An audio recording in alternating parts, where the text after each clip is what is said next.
जय हिंद फ्रेंड्स।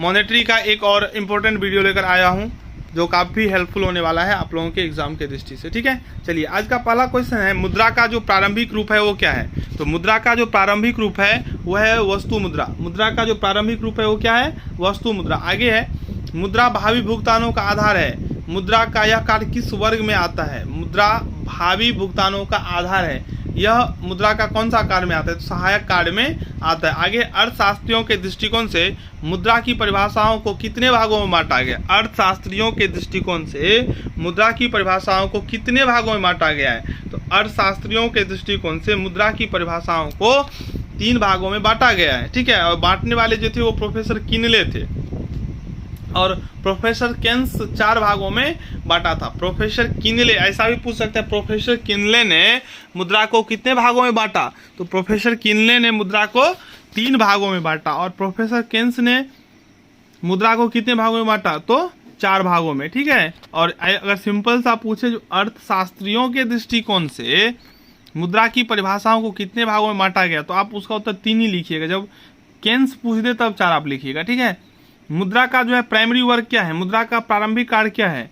तो मुद्रा जो है वो विनिमय का माध्यम है और मूल्य का माप करता है। मुद्रा का जो प्रारंभिक कार्य है वो है विनिमय का माध्यम और मूल्य का मापन। चलिए आगे है, यदि मुद्रा हमारी अर्थव्यवस्था का हृदय नहीं तो रक्त प्रवाह अवश्य है। यह स्टेटमेंट किसने दिया, तो ट्रेस्कोट ने कहा। ट्रेस्कोट ने कहा जो मुद्रा हमारी अर्थव्यवस्था का हृदय नहीं तो रक्त प्रवाह जरूर है। मुद्रा हमारी अर्थव्यवस्था का हृदय नहीं है तो रक्त प्रवाह जरूर है। ठीक है, ये ट्रेस्कोट का स्टेटमेंट। आगे, मुद्रा वह धुरी है जिसके चारों तरफ संपूर्ण अर्थ विज्ञान चक्कर लगाता है। यह स्टेटमेंट मार्शल ने दिया है। मुद्रा वह धुरी है जिसके चारों ओर संपूर्ण अर्थ विज्ञान चक्कर लगाता है। यह कथन प्रोफेसर मार्शल ने दिया है। आगे है, मुद्रा का गौण कार्य क्या है। प्राथमिक कार्य हो गया विनिमय का माध्यम और मूल्य का मापन, लेकिन गौण वर्ग क्या है, सेकेंडरी वर्ग क्या है, तो इसका हो जाएगा विलंबित भुगतान का मापन। ठीक है,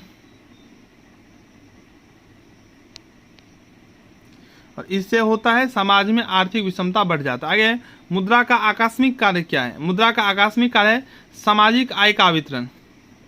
आकस्मिक कार्य क्या है, सामाजिक आय का वितरण। आगे, मुद्रा ने दूर किया। मुद्रा ने किसको दूर किया, तो वस्तु विनिमय प्रणाली की कठिनाइयों को। वस्तु विनिमय प्रणाली क्या था, तो वस्तु विनिमय प्रणाली में वस्तु के बदले में वस्तु ही दिया जाता था। अगर आपको अभी चीनी चाहिए तो आप चीनी के बदले में पैसा देंगे, चीनी लेंगे, लेकिन पहले आपको चीनी चाहिए था तो आपको चीनी के बदले में कोई वस्तु देना होता था। तो इसमें बहुत सारी कठिनाइयों का सामना करना पड़ता था। सबसे जो इम्पोर्टेंट कठिनाई था वो था दोहरे संयोग का अभाव।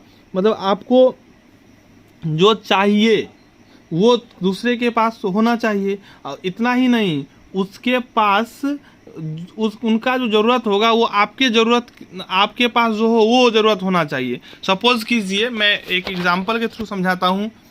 ए के पास चीनी है, ए के पास चीनी है और बी के पास ए के पास चीनी है और बी के पास धान है। ठीक है, अब ए और बी में ट्रांजैक्शन तभी होगा जब बी को चीनी चाहिए तो ए के पास जाएगा, ए के पास चीनी है, लेकिन ए को अगर धान नहीं चाहिए तो यहाँ पे लेन देन नहीं हो सकता क्योंकि बी के पास तो धान ही है। ए को अगर सपोज कीजिए गेहूं चाहिए, ए को क्या चाहिए, गेहूं चाहिए, तो बी के पास नहीं जाएगा क्योंकि बी के पास धान है। बी के पास अगर गेहूं रहता और तब तो लेन देन हो सकता था। यही संयोग रेयरली मिलता था। ठीक है, इसे ही हम लोग बोलते हैं दोहरे संयोग का अभाव। ठीक है, देखिए फिर मैं एक इलस्ट्रेशन देता हूं, देखिए समझिए। ए को चाहिए बाइक, चलिए बाइक छोड़िए, ए और बी। ए के पास है भैंस और बी के पास है बकरी। अब बताइए इन दोनों में लेन देन होगा, नहीं हो सकता है क्योंकि भैंस का कीमत ज़्यादा होगा, बकरी का कीमत कम है। अब यहाँ पे मामला फंस जाएगा, ये दोनों लेन देन नहीं कर सकता है। या ऐसा हो सकता है बकरी हमको चाहिए 10 तब एक भैंस देंगे।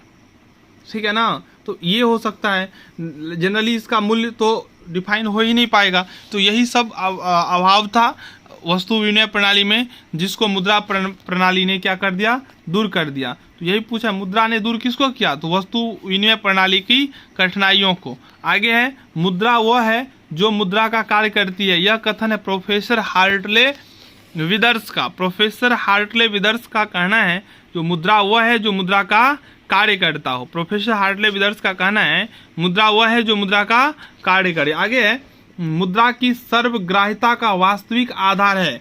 मुद्रा की सर्वग्राह्यता का वास्तविक आधार क्या है, तो जनता का विश्वास। मुद्रा की सर्वग्राह्यता का वास्तविक आधार क्या है, तो जनता का विश्वास। आगे, आधुनिक अर्थव्यवस्था में मुद्रा का सर्वाधिक महत्वपूर्ण रूप क्या है, तो शाख मुद्रा। आधुनिक अर्थव्यवस्था में मुद्रा का जो सर्वाधिक महत्वपूर्ण रूप है वो है शाख मुद्रा। आगे है, मुद्रा का कौन सा कार्य नहीं है, तो मूल्यों को स्थिर रखना, ठीक है, और सरकार के धन का एकत्रित करना, ये मुद्रा का कार्य नहीं है। आगे, मुद्रा का सहायक कार्य क्या है, तो मुद्रा का जो सहायक कार्य है ना वो है मूल्य का हस्तांतरण। मुद्रा का सहायक कार्य क्या है, तो मूल्य का हस्तांतरण। मुद्रा का सहायक कार्य क्या है, मूल्य का हस्तांतरण, मूल्य का संचय, शाख का आधार। आगे है, मुद्रा एक अच्छा सेवक है किंतु एक बुरा स्वामी। यह कथन किसने कहा, रॉबर्टसन ने कहा। रॉबर्टसन ने कहा मुद्रा जो है ना एक अच्छा सेवक है लेकिन एक बुरा स्वामी है। यह क्वेश्चन बहुत बार पूछा गया था जब ऑब्जेक्टिव एग्जाम नहीं होता था। रॉबर्टसन ने कहा मुद्रा जो है एक अच्छा सेवक है लेकिन एक बुरा स्वामी है, ठीक है। यह कथन किसका है, रॉबर्टसन का। फिर आगे है, मुद्रा का सबसे पुराना रूप क्या है, तो मुद्रा का जो सबसे पुराना रूप है वह है वस्तु मुद्रा। मुद्रा का सबसे पुराना रूप क्या है, तो वस्तु मुद्रा। मुद्रा का सबसे पुराना रूप क्या है, वस्तु मुद्रा, ठीक है। मुद्रा एक अच्छा सेवक है किंतु एक बुरा स्वामी, यह कथन किसका है, रॉबर्टसन का। मुद्रा का सहायक कार्य क्या है, मुद्रा का हस्तांतरण। यह बहुत ही इंपॉर्टेंट क्वेश्चन है, देखिए इसको ध्यान रखिए। मुद्रा वह है जो मुद्रा का कार्य करती है। मुद्रा वह है जो मुद्रा का कार्य करती है, यह हार्टले विदर्स का स्टेटमेंट है।